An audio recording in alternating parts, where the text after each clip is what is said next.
Ya, sebenarnya betul-betul kita juga sangat terkejut sekali ya. Kita bisa ada pandemi di tahun 2020, tepatnya juga waktu itu adalah 2 tahun yang lalu ya. Kita terpuruk di 2 tahun karena yang paling terpuruk adalah pariwisata tentunya yang tempat-tempat pariwisata, tempat hiburan dan terlebih-lebih dari hotel. Hotel sekarang juga memang sedang terpuruk gitu semua ya. Tapi ya kita harapkan, kita kan tidak mungkin membiarkan terus hal ini berlanjut ya. Jadi kita harus inovatif dan kreatif bagaimana hotel ini supaya kita bisa bangkit lagi. Yang mana kita juga sangat mengharapkan pariwisata sesudah pandemi ini berakhir, pariwisata Indonesia harus digalakkan. Saya mempunyai satu ide juga ibaratnya sih supaya mereka berpariwisata tuh di Indonesia saja gitu. Di Indonesia saja. Jadi kita dari Indonesia berpariwisata di Indonesia kan saya sudah keliling seluruh Indonesia. Keadaan atau keindahan tidak kalah dengan yang di luar negeri. Nah, itu kan belum dipromosikan, belum dioptimalkan lah ya. Jadi kita maunya pariwisata ini Indonesia untuk Indonesia lah, keliling Indonesia lah atau temanya bagaimana gitu.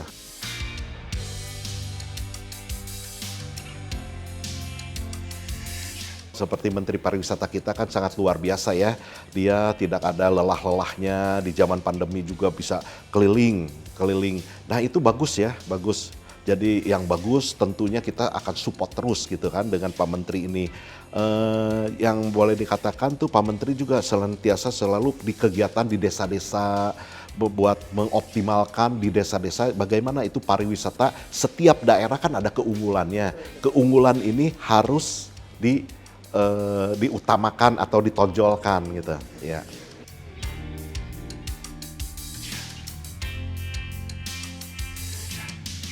Karena bagaimanapun juga UMKM adalah boleh dikatakan sebagai tiang ya dari negara Indonesia. Apa maksudnya tiang? Itu karena UMKM itu ya, kalau seandainya banyak yang menjadi entrepreneur khususnya di UMKM, produk-produknya bagus, kemasannya bagus gitu ya, itu akan berkembang. Contohnya, kalau misalnya sebagai calon yang tadinya dia tuh adalah karyawan swasta atau karyawan lah boleh dikatakan. Sebagai dia individu sendiri membawahi atau menafkahi istrinya satu atau anaknya dua gitu ya, 3. Tetapi kalau seandainya kita bisa didik dia menjadi entrepreneur, menjadi pengusaha UMKM ya, tentunya dia bukannya bisa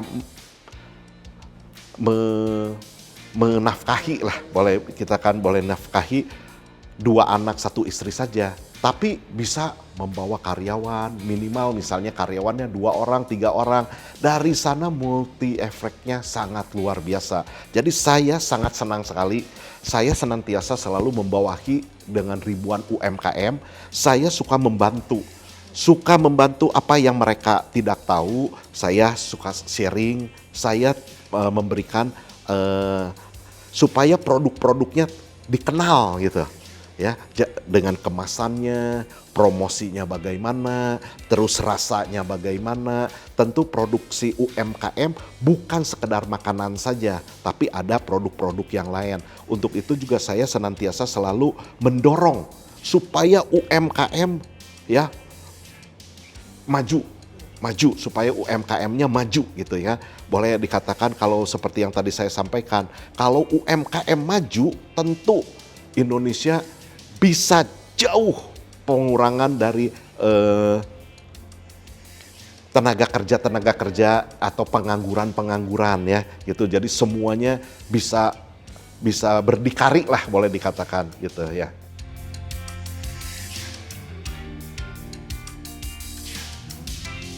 UMKM di bidang topi, di bidang fashion, di bidang sepatu gitu semua terus makanan gitu kan. Sekarang ini juga saya setiap kemana saya selalu tonjolkan UMKM, produksi UMKM yang mana saya juga untuk membantu memasarkan ya kepada siapa saja supaya beli loh produk UMKM ini gitu. Dengan Anda membeli produk UMKM ini, Anda juga telah membantu UMKM ini menjadi maju dan supaya dikenal semuanya gitu.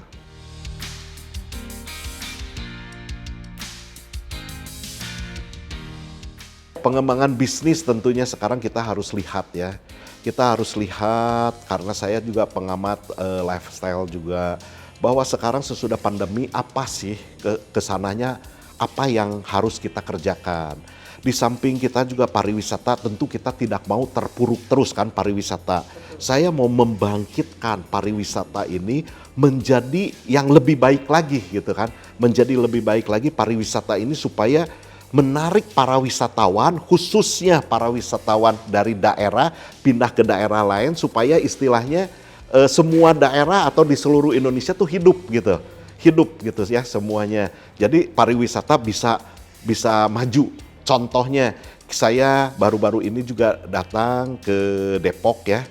Depok kan salah satu dari Jawa Barat juga Depok. Di sana ada 7 muara air ya, 7 muara air. Di sana saya lihat, waduh Pak Wali Kota dengan Wakil Wali Kota, dengan Pak Sohibul Iman, semua antusias. Oke, Henry coba bikin dong sesuatu yang lain daripada yang lain, supaya Depok juga menjadi tujuan wisata. Oke, saya bilang saya akan bikin, saya akan kaji apa semua, dan betul-betul semuanya ada sesuatu proyek pariwisata yang melibatkan penduduk sekitar, yang melibatkan pengusaha-pengusaha sekitar dan orang-orang yang sekitar Depok di sana supaya menjadikan manfaat, menjadikan satu kebanggaan gitu bahwa di Depok ada loh tempat pariwisata seperti ini gitu. Di samping itu kita juga ada beberapa lokasi lagi kita mau garap ya proyek-proyek ini supaya ibaratnya sekarang perpaduan antara lifestyle dengan kegembiraan ya semua dengan pengetahuan, karena saya yakin seyakin-yakinnya bahwa pariwisata ini bakal bangkit kembali gitu ya, bakal bangkit kembali. Dan jangan salah, Indonesia negara yang indah, banyak kota-kota yang mempunyai daya tarik tersendiri. Jadi kalau saya diberikan itu menjadikan wisatanya di Indonesia atau di negara sendiri sajalah gitu ya.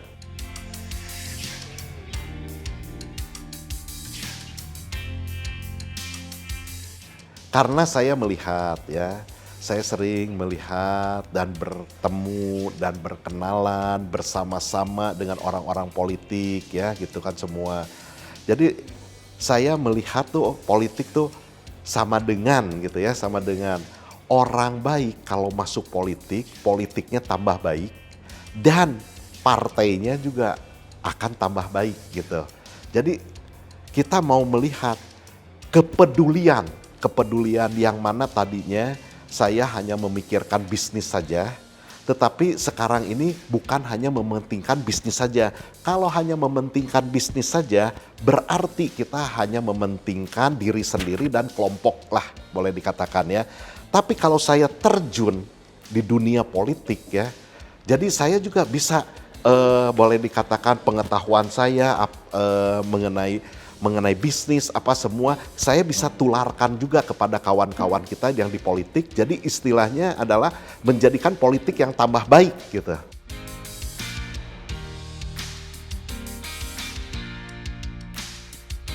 Ini kita sekarang saya di negara Indonesia, saya lahir di Indonesia, saya juga sangat mencintai Indonesia ya. Jadi kalau saya selagi masih mempunyai waktu yang diberikan oleh Tuhan, tentunya saya harus bermanfaat untuk banyak orang.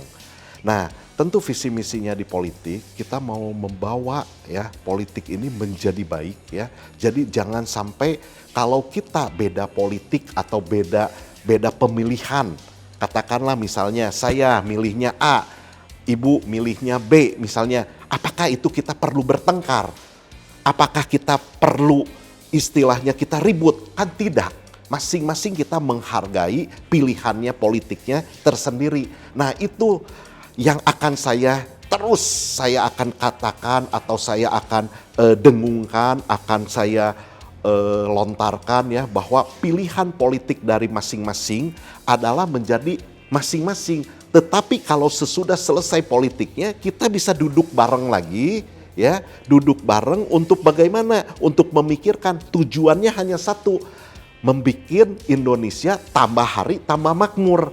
Untuk apa? Untuk anak cucu kita, supaya senantiasa selalu negara Indonesia menjadi negara besar, negara maju gitu ya. Tapi kalau seandainya perbedaan politik menjadikan keributan, waduh kapan kita mau majunya gitu.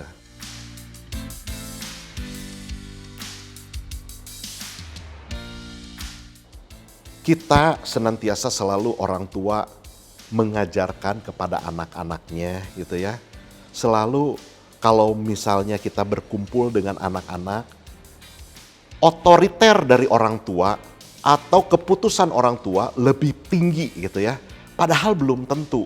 Dengan zaman yang sedemikian cepatnya, dengan dunia sosmed, dengan dunia IT, dengan dunia pengetahuan yang luar biasa, ada kalanya orang tua tuh tidak tahu perkembangan-perkembangan zaman yang senantiasa selalu hari lepas harinya menjadi baru gitu ya. Itu. Kalau saya sendiri memberikan kepada anak-anak saya, ayo silahkan Anda diberikan kertas putih ya, diberikan kertas putih. Silahkan Anda menggambar kalau ingin menggambar. Menulis, ingin menulis, silahkan Anda ingin menggambar atau menulis. Bila ada tulisan, bila ada gambar itu sudah dipikirkan atau sudah dibuat, terus disampaikan kepada saya bisa koreksi. Tapi kalau seumpamanya semuanya, terserah papa saja, itu yang saya tidak suka. Jadi saya memberikan satu kebebasan kepada 4 orang anak saya itu semua, ayo silakan berkarya. Yang penting kita tidak boleh melanggar hukum. Ya. Dan bisnis satu kuncinya, tidak ada kunci yang lainnya, harus jujur. Kalau senantiasa itu ditepatin, ya semuanya bisa terbuka. Ya, untuk semuanya bisa terbuka, bisnis apa dan lain sebagainya. Saya sudah menyerahkan perusahaan saya secara keseluruhan, hampir secara keseluruhan kepada anak saya 5 tahun yang lalu. 5 tahun yang lalu, tepatnya pada saat itu saya bertepatan berulang tahun, saya juga langsung udah sampaikan kepada mereka supaya mereka juga ada tanggung jawab saya masing-masing dan kepercayaannya masing-masing bahwa sudah tidak ada intervensi dari orang tua. Kalau seumpamanya apa-apa sedikit-sedikit ada intervensi dari orang tua, mereka juga akan goyah. Takut salah, saya sudah berbuat begini, takutnya dikoreksi sama ayah saya, takut dikoreksi sama orang tua saya. Tapi saya akan bebaskan semua. Ayo, seperti yang tadi saya katakan, salah biasa, jatuh biasa. Tapi ingat, salah harus jadi benar, jatuh harus bisa berdiri lagi.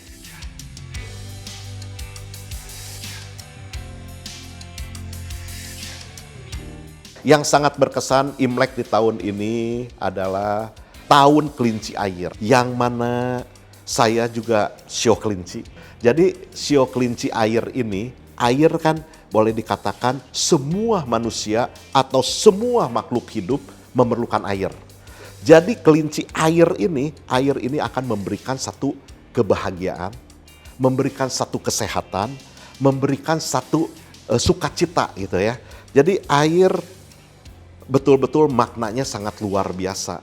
Kalau saya melihat di tahun baru Imlek ini juga ya, jadi semua apalagi nanti ada pemilihan, saya menginginkan dan berharap dan senantiasa selalu berdoa supaya nanti waktu pesta demokrasi tahun 2024 ya, karena sudah ada didahului dengan kelinci air, jadi semuanya teduh, Pemilihan politik silahkan saja, ya yang mau pilih A, pilih B, pilih C, pilih D silahkan.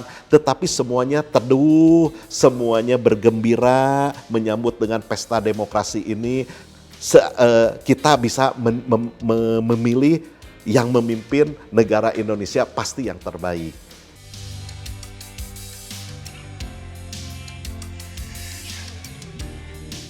Ya, seperti kata peribahasa ya Bu ya, yang selalu saya tulis, tidak ada kata terlambat bila mana kita mau memulai. Ya, senantiasa selalu terlambat kalau kita tidak mau memulai. Begitu pula bisnis. Bisnis tentunya harus kita kembali kita sadar. Kita sadar sebagai manusia ya, tentunya pasti ada kekurangan. Kita harus terus belajar, harus terus betul-betul belajar. Bila mana ada sesuatu perusahaan yang gagal, kita bukan meratapi kegagalannya itu. Kalau kita senantiasa meratapi kegagalannya itu, ya terus kita akan gagal.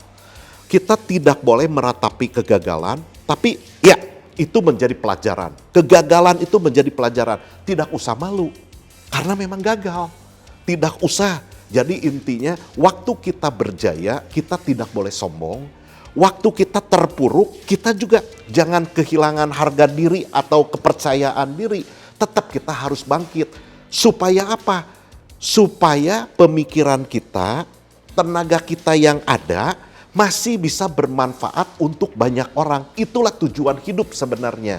Bukan mengumpulkan banyak-banyak harta terus ya. Tapi satu saat kan kita akan di end di dunia ini. Tapi kalau seandainya kita bukan mengumpulkan harta saja, tapi kita meluaskan semua bermanfaat buat semua orang, bermanfaat semua orang, kan berarti ada sesuatu yang terukir. Ada terukir bahwa hasil karya seorang Henry Husada tuh betul-betul ada manfaatnya gitu kan. Saya nanti satu saat di end di dunia juga berarti saya meninggalkan banyak cerita gitu, banyak cerita. Jadi itu tujuan hidup saya.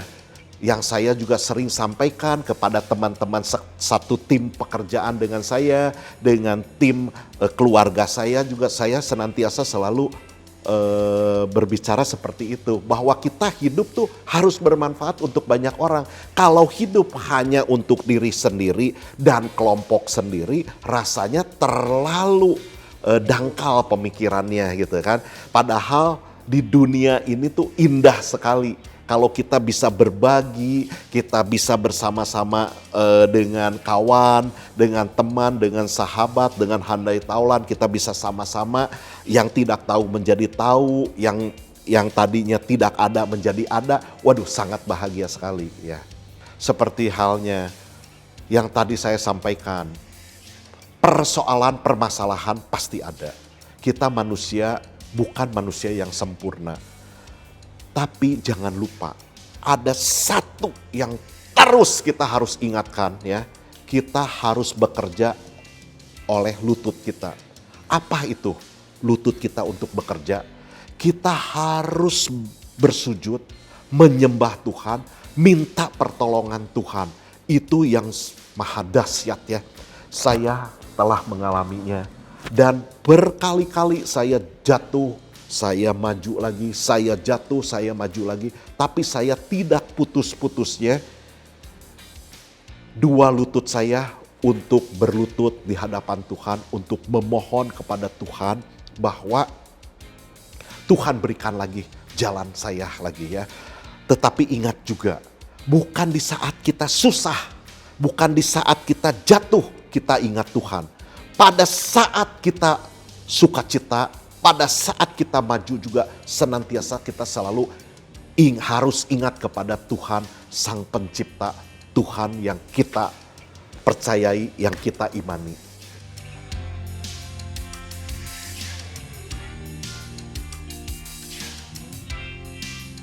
Tadinya saya juga boleh dikatakan saya pernah dikerja juga, di hire orang gitu ya, kerja juga waktu itu saya jadi istilahnya saya kerja sesuai sesuai dengan kemampuan saya, sesuai dengan keahlian saya. Tapi saya waktu itu saya melihat saya harus menjadi entrepreneur ya.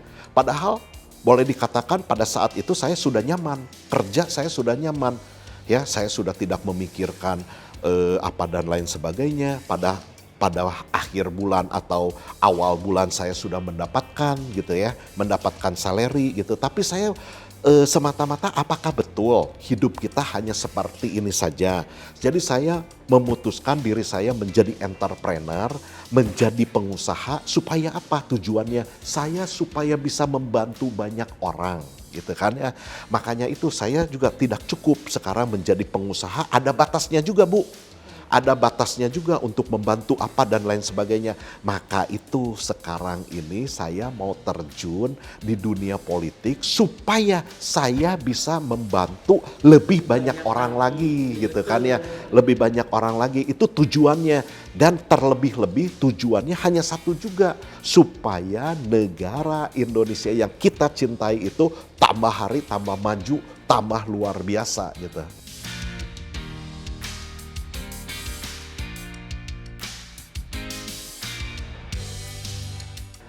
Nah, banyak orang mengatakan tahun ini 2023 resesi apa dan lain sebagainya. Tapi kita tetaplah harus percaya kepada pemimpin kita, ya kepada presiden kita gitu ya. Karena seperti peribahasa, di mana bumi dipijak, di sanalah langit dijunjung tinggi. Untuk itu juga kita percayakan kepada pimpinan kita, kepada presiden kita gitu ya. Saya yakin, seyakin-yakinnya Indonesia pasti lepas dari resesi ya. Dan untuk para pengusaha terus ciptakan inovatif yang baru, kreativitas yang baru, khususnya juga buat UMKM. Bila mana produk-produknya laku, wah sangat luar biasa.